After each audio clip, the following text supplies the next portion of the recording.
Welcome back to Writing with Witches, the podcast where a couple of witches sit and talk about writing. And today we're actually talking about reviews and how to handle those reviews of your book. My name's Leona Urbanski. I'm a debut author with my first book coming out in April of next year. And my co host is.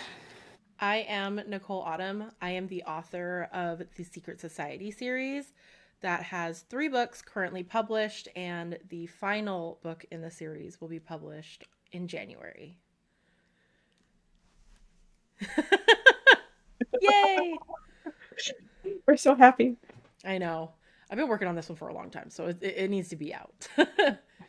Any It book does news need to for be out. I'm not you? going to argue that one. I know. So I have, for the moment, set aside Fire Magic because it is officially with my other beta readers. There's nothing more I can do on it at this point. I am getting the physical arcs in um, shortly. They're the initial ones that I'm doing as a test run are coming in before I actually do a full run of the physical arcs to make sure everything is correct. And while that happens on the side, I have actually started the rewrite on the book, hopefully coming out next fall, Fey Touch, the first book in the Silver Eyes trilogy, which Woo! Nicole is very happy about because she does love those two. I do. They're so sweet. They are sweet. Brutal. Our They're heroes, dangerous, but sweet. our heroes, the main male character is as Nicole put it, a cinnamon roll with a kick. Yep. He is. Because I'm talking to her about it, and she's like, "He's such a cinnamon roll." I'm like, "I just read this scene where he killed 3 people with a kick." So With a kick. A little spice, you know? anyway, that's where I'm at. How about you? So, my arc was actually supposed to go out today, but seeing as I got my beta reading back from Alex, not late, but I wanted to fix some of the things that she mentioned. So I did send out like an email to my arc readers and be like, hey, this is going to come to you a week late. So going through and just trying to fix just like the storyline plot stuff, as well as trying to catch any of like the grammatical, which granted, I still have until January to fix all the grammatical stuff, so I'm not super worried about that. The commas and the apostrophes and my contractions and shit that I need to fix. Overall storyline though is going to be finished up. I have to really wrap that up and then I can put that aside because it'll be with arc readers and I can start writing on some other stuff. Which now I'm like, I don't know what to work on next. I'm excited. There's a few that I have in mind, and then there's been, the short stories that have slowly wanting to claw their way to the top to become full-length novels, and I'm like, oh my god, there's so many to pick from. But I'm thinking Casper will be the next one. Yes. I really think Do that one's it. gonna be the next one. Yeah. That did remind me, though. The day this is coming out is the 30th, which means tomorrow, the December short stories will be coming out. Yeah. So get ready for that because we're gonna definitely have one sci-fi going out. I had the challenge. I'll rise to it. Yeah. And then I don't know if you've decided on we're filming pretty early in the month of December, so Yeah.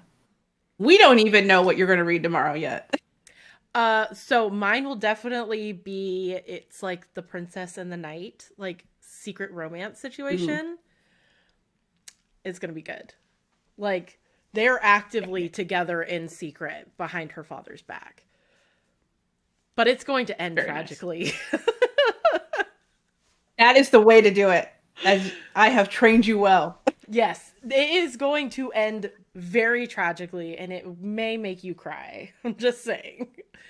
For a short story, it That's the could point. get you. Alrighty. So yeah, I think that's it for book news. Yeah. And so we're going to kind of dive into dealing with reviews on your book once it's been published. I have personal experience with this one as of yet, so mine will all be pretty well speculation. So I'm going to kind of rely on Nicole to give us the real world experience on this one. Yeah. So, first and foremost, which I think a lot of authors know at this point, even though there are some that don't, is that reviews are reader spaces. You should not be interacting with people in your reviews, whether it's a good review or a bad review. It's best to just, if you're going to read them in silence. Do not interact, don't comment, don't talk to your readers. Like, it kind of creates this sense of like a big brother effect, kind of like, oh, I know the author is now lurking in on their reviews. So it may skew what they write when they do reviews. So it kind of gives this sense of distrust from the reader's perspective, as well as the author just kind of, what are you guys writing over there? So it's best if you just don't interact at all. Um, and I think one of the big things here is if you don't want to see the negative reviews, don't look at your reviews. Like, all influencers are told, stay out of the comment sections. Don't read it if you don't want to see the negative stuff.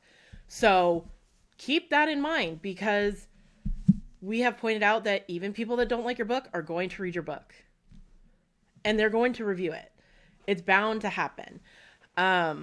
So commenting and arguing with readers about their reviews is not a good look. A lot of authors have caught a lot of heat for this, and it can be borderline career ending if it gets bad enough. Like, so keep that in mind. If you do go into the reviews, maybe don't interact with the readers. And I think it's important now, especially with so many indie authors, that, you know, we're not seeing, when I was growing up and starting to read, we're not just seeing the reviews in the newspapers and in the magazines and that kind of thing. You know, there's whole platforms, multiple platforms, not just Goodreads and Amazon. Those are the big ones.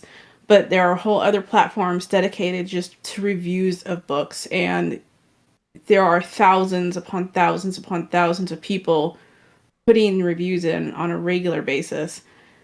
And if they're going to come from all walks of life, they're going to hate your book, they're going to love your book, they're going to have the ones in between. It's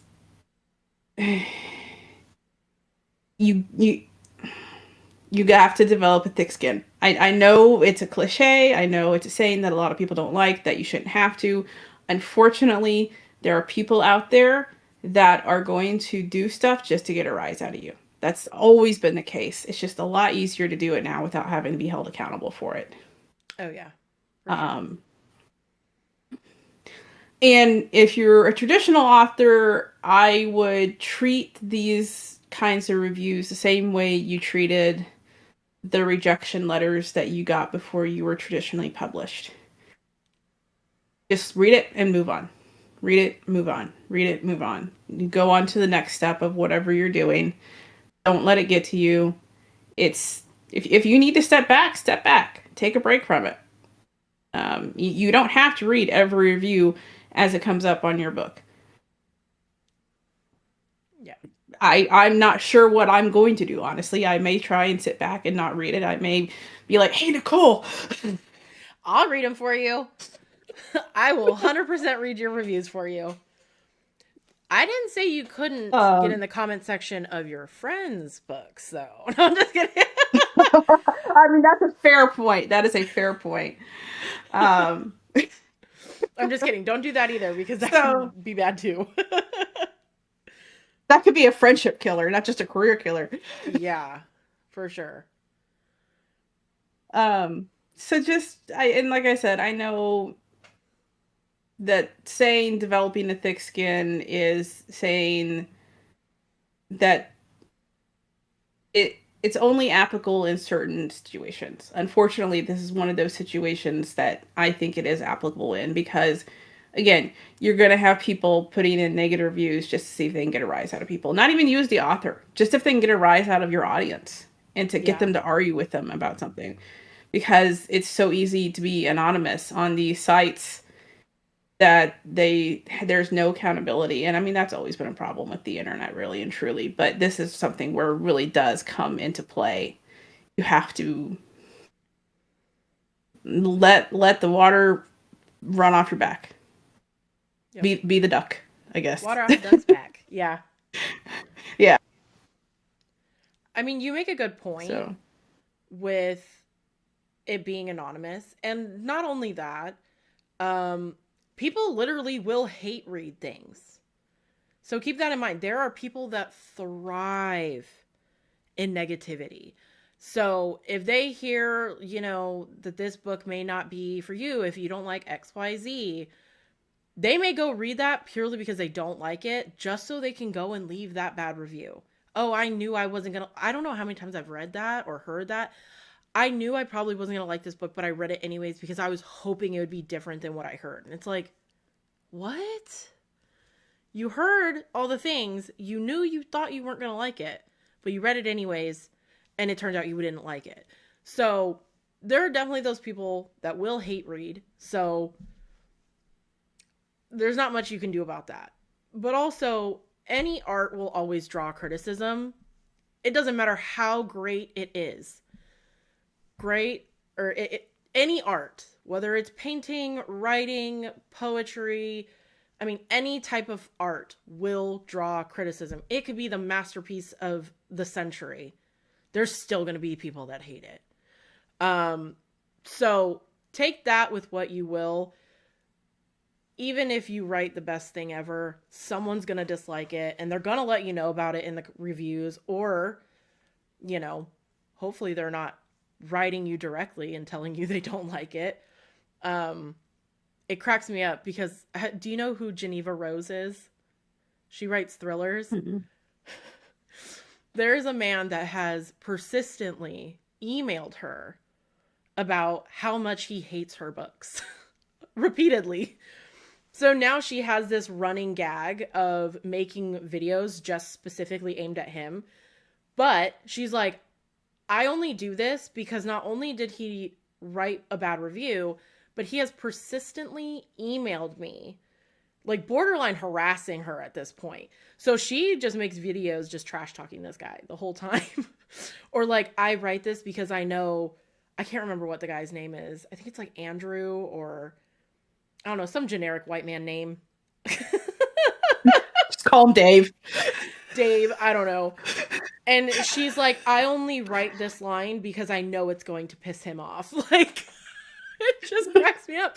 Because he's literally read every single one of her books and has wrote her about how much he hates every one of her books. And I'm just like, so she makes it a grand old time for her. And it is hilarious to watch. And I feel like if you can somehow manage to pull it off the way Geneva Rose has, good for you. Because she has managed to bash a reader in a way that is so artfully done that it's not really bashing. It's just so great. But yeah, everyone will be a critic of the greatest things, and so take negative reviews with a grain of salt. Everyone has different preferences. And also realize, like you said, everyone's going to be a critic. And it reminds me of there's he didn't used to be YouTube. I think he's on YouTube now, called The Nostalgia Critic. And I watched him for a long time.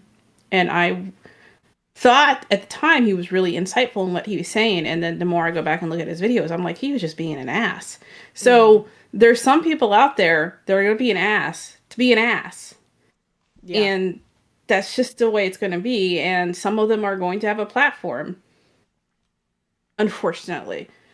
Now, all of that said, if they are bashing your work on their platform, you just got more readers. Just saying. Yeah. Because even if they are bashing your stuff, it is still being put in front of other people's eyes, and that those same people that watch may not agree with them or may have different tastes. You never know.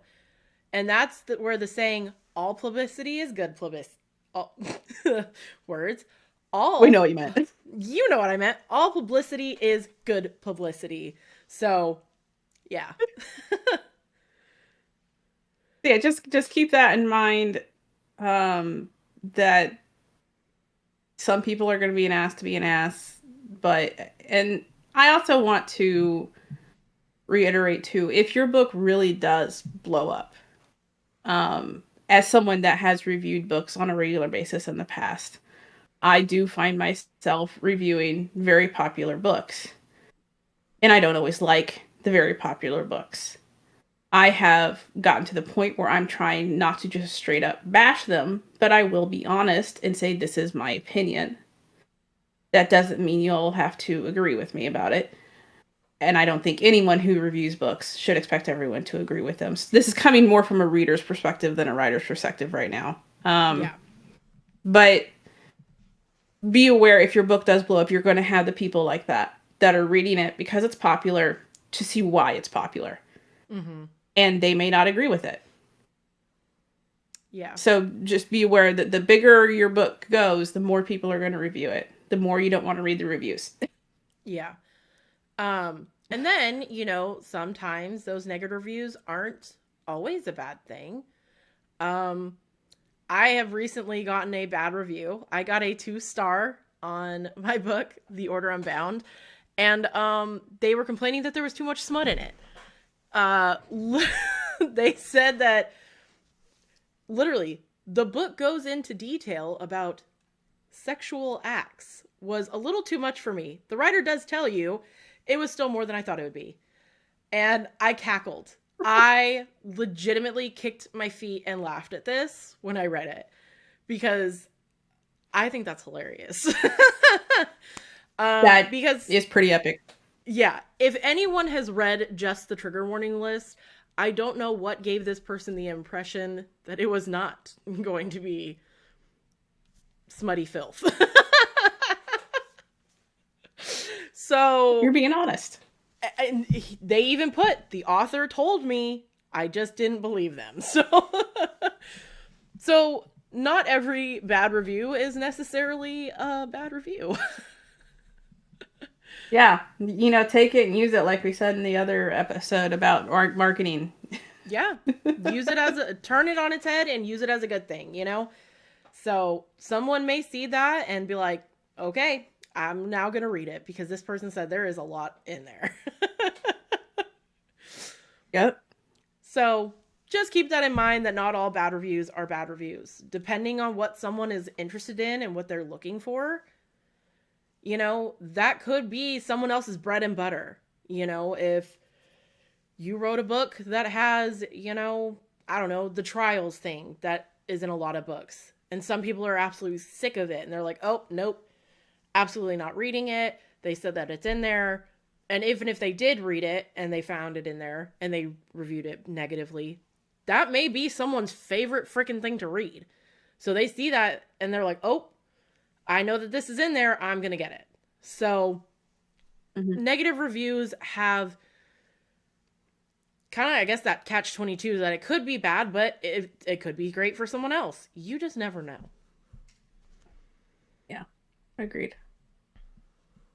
So I believe that brings us to our witchy tip.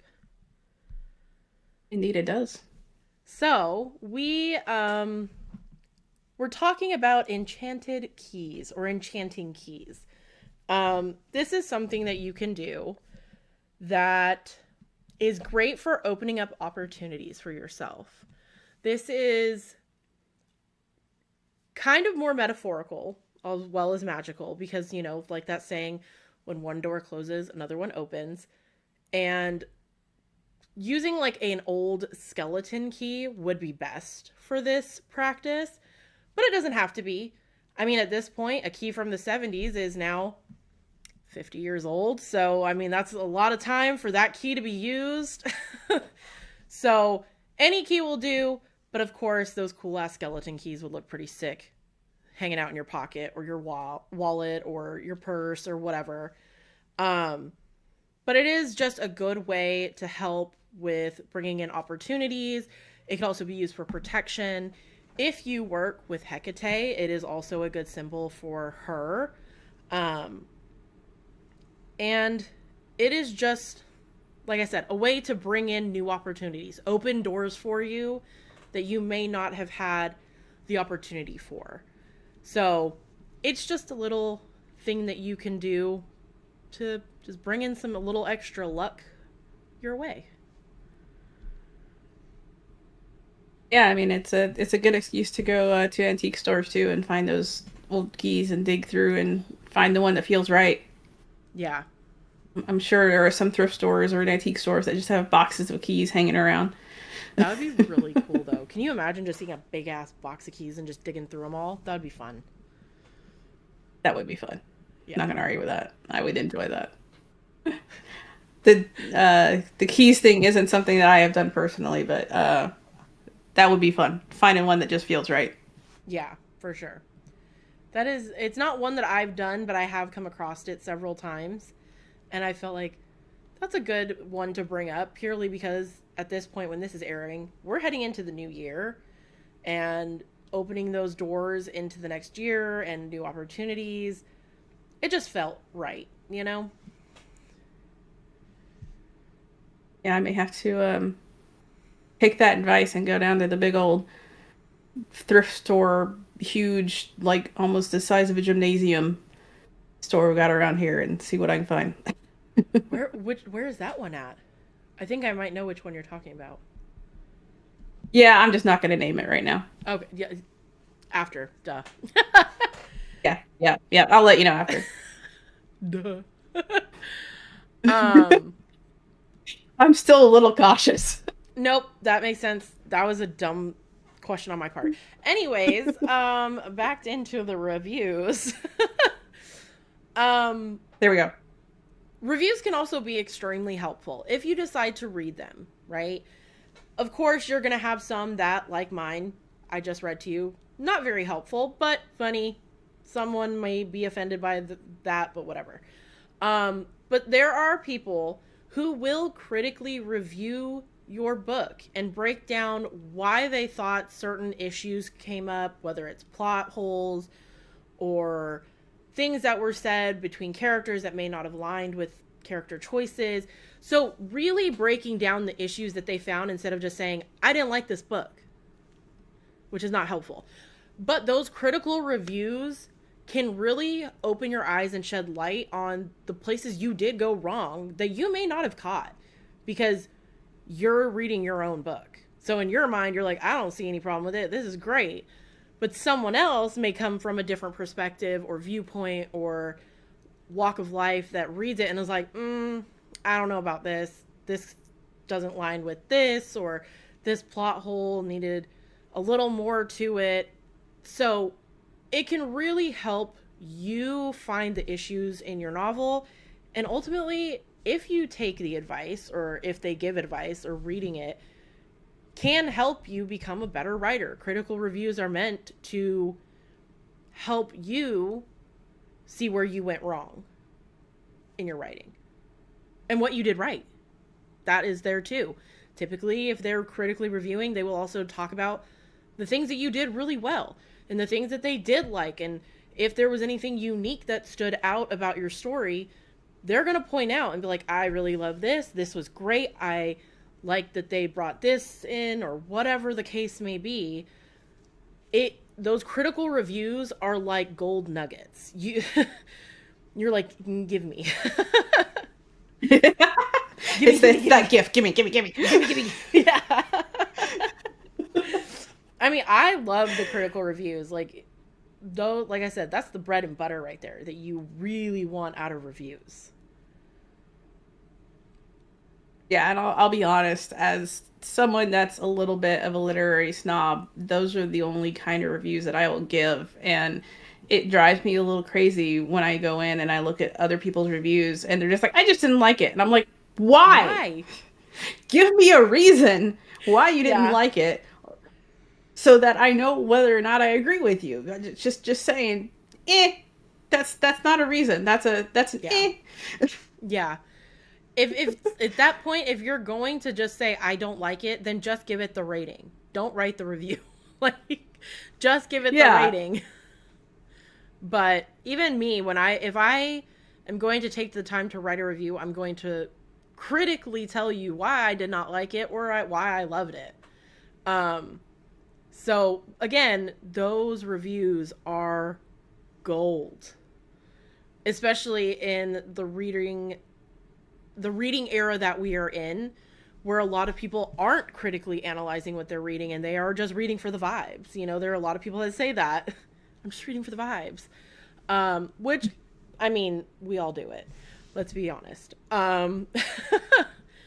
But if you're going to review something, it is nice to have those critical reviews so the authors can really read through it and understand a point of view that they may not have had before. Mm-hmm. Um, Which is kind of the point of a review, is to give people a second perspective. yeah. Um, Also, if you do read the reviews, and like I said, fight the urge to comment back and respond and stuff. But there will be times when reviews will get under your skin if you decide to read them. Whether it makes you angry or sad or whatever, it never hurts to take a step back, walk away from it, let it go bitch to one of your author friends, because I'm sure it's going to happen between us. Blow off your steam, but don't respond. Don't respond. I'm just going to keep saying that. Don't respond to the readers. Um, so yeah, but take that time to step away. And if not, if you can't handle reading the negative stuff, and I know we said you needed to develop a thick skin because people are going to critique your work, don't do it. And if you do, make sure you take time to de-stress, let it go, step back, because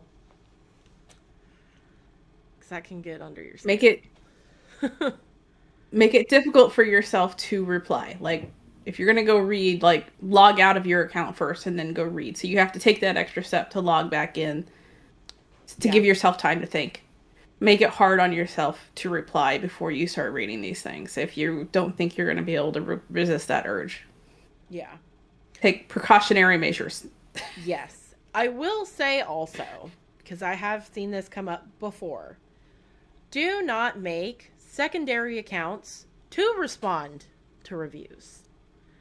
Don't do that. You will get caught. You 100% will get caught because the person that did do this, they got caught.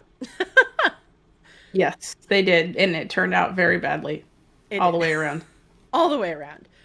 Um, so now we're going to talk about giving reviews as readers because as much as we are writers, we also always are reading. Yes.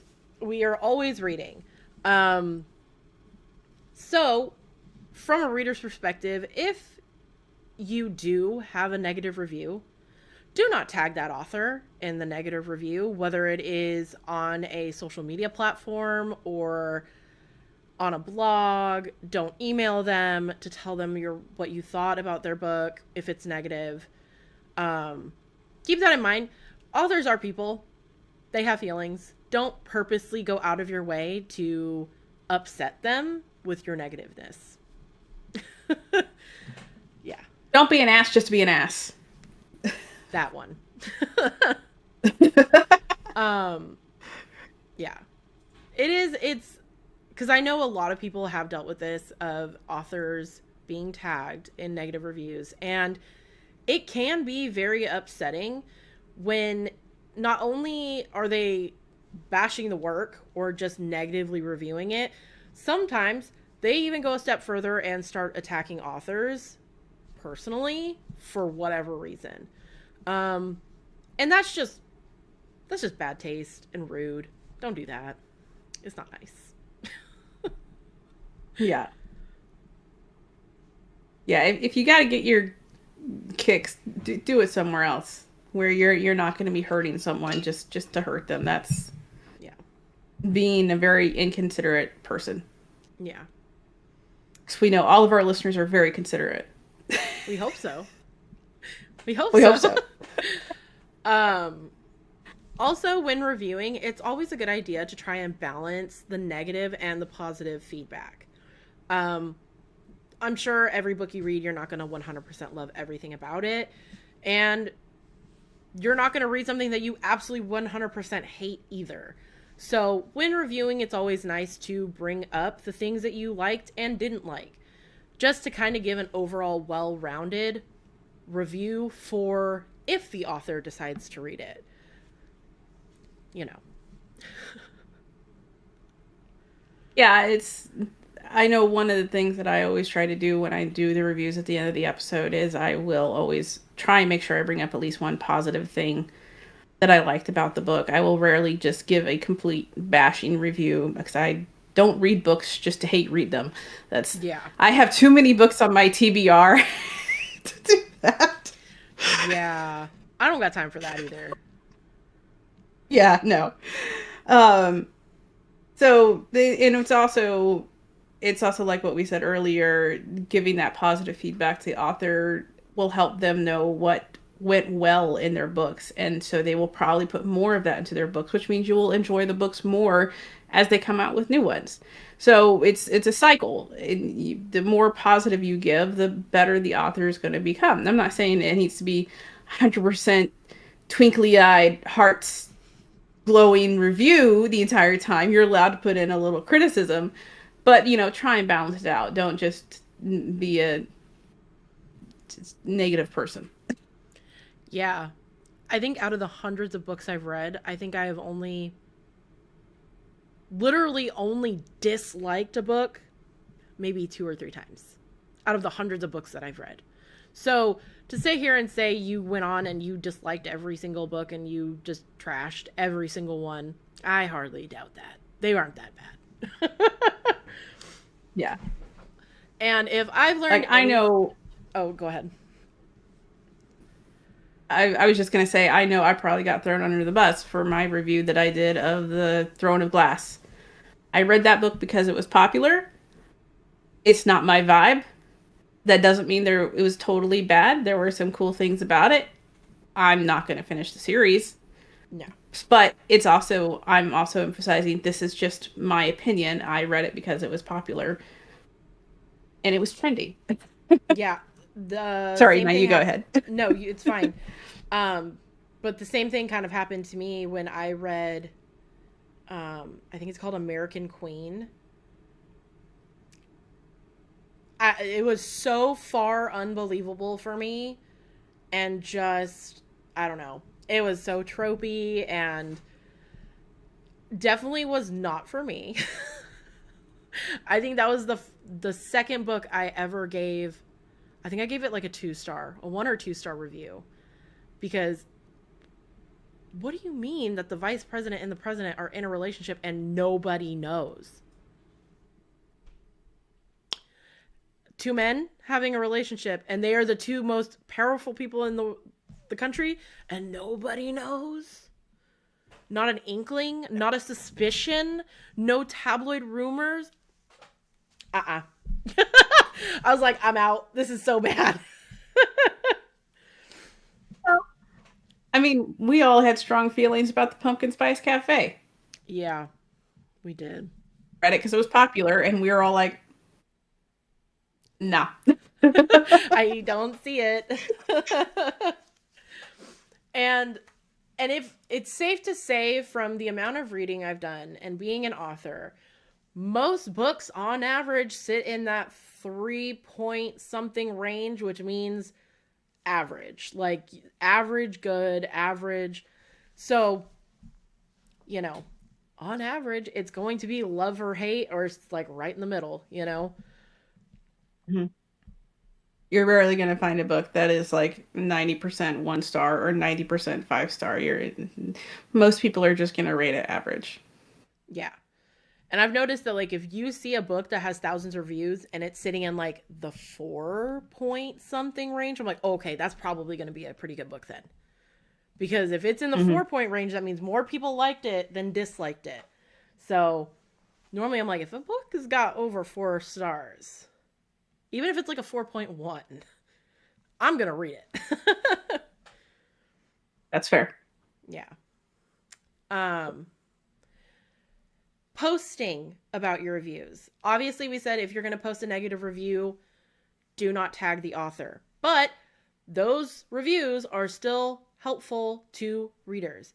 And it does help the author get more readers, even if it is negative. The positive reviews are wonderful. And the more places you post them in, the more eyes it gets in front of. And it does help the author. So if you really enjoy someone's work, spreading that around is awesome, because best way for authors to get in front of other people usually is word of mouth. So, yeah. It's always great to post, especially on like Goodreads, Amazon, Fable, Storygraph. Those are the 4 that I always hear consistently for book reviews. And Amazon specifically is helpful because once you get past 50 reviews, it will push out ads automatically, or suggested books automatically. Not ads, but it will shove your book as a suggested read. So if they don't have rid of those, whoa, what was that? If they don't have over 50 reviews, it would be nice if you did read their stuff and review it on Amazon and Goodreads and stuff, so it will get pushed to other readers. Yeah, I mean that about sums it up. That's all I would have to say about it. Yeah. Post your reviews. It helps everybody out. Yeah. Helps the readers, helps Yep. the writer. Post your reviews. Do it. I'm just kidding. Do it. Do it. I mean, we try to review. I try to review books on here, but I don't always get enough time to read. But so, That's fair. speaking of book reviews, we have book reviews. I did read a novella today. And because it is the holiday season, at this point when you guys are seeing this, end of the holiday season, but we're recording on December 6th, so it's the beginning for us. We are coming to you from the past. So I read such a cornball. I'm sorry. Time travel. We're time traveling. So so I read Bad Santas, a Christmas novella by D. Garcia. It was one of the recommended on my Kindle. I wanted to read something while I was waiting for my husband to wake up, so I just clicked on it and I started reading. It follows, oh, what is her name again? I'm Noelle Dawson. I didn't remember her name because I don't think I ever heard it said except once in the book.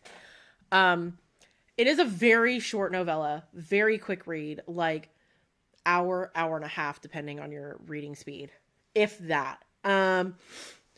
But she is at a company Christmas party, and of course, all the higher ups are being sleazy and they're drunk. You know, eyeballing her and every other woman in the office, you know. And they were nice enough to rent a Santa. But it is not an ordinary Santa. He is a very good-looking mid-40s Santa. And the conversation is, she goes in, sits on his lap, he asks her what he wants, they have some banter, and essentially asks him... So sorry. I had all of my stuff turned down and my thing still went off. Anyways, they had some little flirtatious banter, and at the end of it, she basically asked, what has other people asked for? When he asks her again, what do you want for Christmas? He goes off to list a bunch of different things, from, you know, a pony to dildos and F machines. And she was like, you know what? I'm going to be ballsy seeing where this conversation is going. And I'm going to say, I want three masked men. And Santa delivers. I'll leave it at that. Santa delivers. Him and his two sons, Claus and so his name is Nick, Claus, and oh my god, Jack.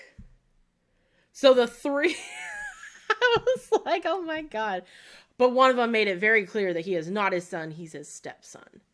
So I'm not into the whole stepson, dad, son thing, but it was like a real quick read. If this was like a full length novel, I probably would not have gotten through it.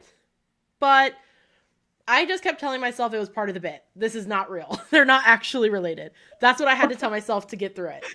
But it was spicy. And if you like the whole masked men trope, if you like the primal play, you will like this book. And it is very Christmassy themed. So it was I hope so. it was a fun, hot little read. So yeah, it's a fast one that you could, like I said, read in like an hour, hour and a half, depending on your reading speed. It was fun. 5 minutes. I mean, the writing was good too. There was a couple of things where I was just like, huh? And it had to do with like references, but I couldn't really remember. Just a lot of pop culture references. I was like, oh, okay. But yeah. On to your book review. Okay, well, I'm gonna go dunk us into ice cold water now. Um, because I'm reviewing Moon of the Crusted Snow, and I apologize if I slaughter this name, by Waugeshig Rice. Waugeshig Rice. I'm so sorry. I cannot pronounce that correctly. I should have looked it up. Anyway, but this is a apocalyptic dystopia novel. Oh, fun. About a small town in northern Alaska. I just saw some dust fly across my screen. Sorry. I saw that too, and I was like, oh, it's a ghost. And then I was like, maybe that's a cat hair. Maybe it's dust, not a ghost. Wait. That tells you where my head's at. I was first thing was, it's a ghost. It's a ghost. It's a small town in northern Alaska of indigenous Americans. I am not going to attempt to pronounce the tribe's name because, again, I should have looked it up and I didn't, and so I'm not going to slaughter that one as well. But you actually never really know what happens to the rest of the world. Because what happens in the book is the only important part, because it comes down to they lose power, they lose communications with the rest of the world. They have two of their town members, citizens, come back from a larger town down south and be like, it is messed up down there. People are dying because they lost power and communications, and don't go down there right now. Basically, don't go to a city. And I mean, I'm not going to go into too many details because I don't want to spoil too much of the book, because a lot of the stuff you can kind of see the way it's going to go if I tell you what is happening. So it's very short for me. It's only like 200 odd pages. To me, it's a very short novel, but it covers almost a full year of this small northern Alaskan town that, not Alaska, it's Canadian. It's in that area, northern area. North America. Northern Canadian area. Yeah, yeah. Uh And yeah, it's really interesting to because it's focused on the small town and the relationships between the people in the town and how they cope with this sudden loss of power and communication and how they have to go back to old traditional ways in order to survive in this climate. And there is a sequel that takes place 10 years after this one. I haven't decided if I'm going to read it yet, but I am curious. I'm not going to lie. I read this for my book club, my online book club. I was late because life, but it's definitely worth reading. It's a little outside of my normal range. I'm not a huge apocalyptica, dystopian. I mean, this world's enough. I really don't need any more of it. We're living it. Yeah. So, but yeah, no, it was really good. I really enjoyed it. If you like that kind of story about you never really find out what happened, but it's about the people in the town and how they survive and how they communicate and how they kind of form those relationships. So, Moon of the Crusted Snow. Highly suggest it. Nice. Well, that brings us to the end of our episode. This has been kind of a short one. Um, so you can find us at writingwithwitches.com. You can find us also, you can email us at writingwithwitches@gmail. You can find us on Facebook, Instagram, Blue Sky, uh, YouTube. I had them all listed on my whiteboard. Now they're gone. Discord, and occasionally TikTok. I'm still on my TikTok break for a little bit to see if that fixes the algorithm or not, if they'll unban us. But you can find us on all those places as Writing with Witches. I am also on all of those places as author Nicole Autumn. I haven't really been posting as much. I should be. I am doing myself a disservice. And my email and newsletter are listed below in the description box. And you can click on it and find me there with through my link tree. Words, Leona. They're hard. They're so hard. That's gonna be our secondary phrase. Words are hard. Words are hard. You're going to mainly find me as Leona Urbanski Author on Facebook and Instagram. You can also find me at leonaurbanskiauthor.com, where you can still sign up for ARCs. They will be closing tomorrow when this episode airs. So if you haven't signed up, please do sign up. I would love to get some more readers in this and get your guys' feedback for Fire Magic, first book of the Deathgate trilogy. You can also sign up for my Substack, where I have been trying to send out more newsletters with the sweet, sweet content art that Alex has been gifting me so nicely. I love it. Uh, I mean, I'm still paying her. Don't get me wrong, but yeah. But totally worth it. Absolutely. So yeah, that's where you're gonna find me. Sweet.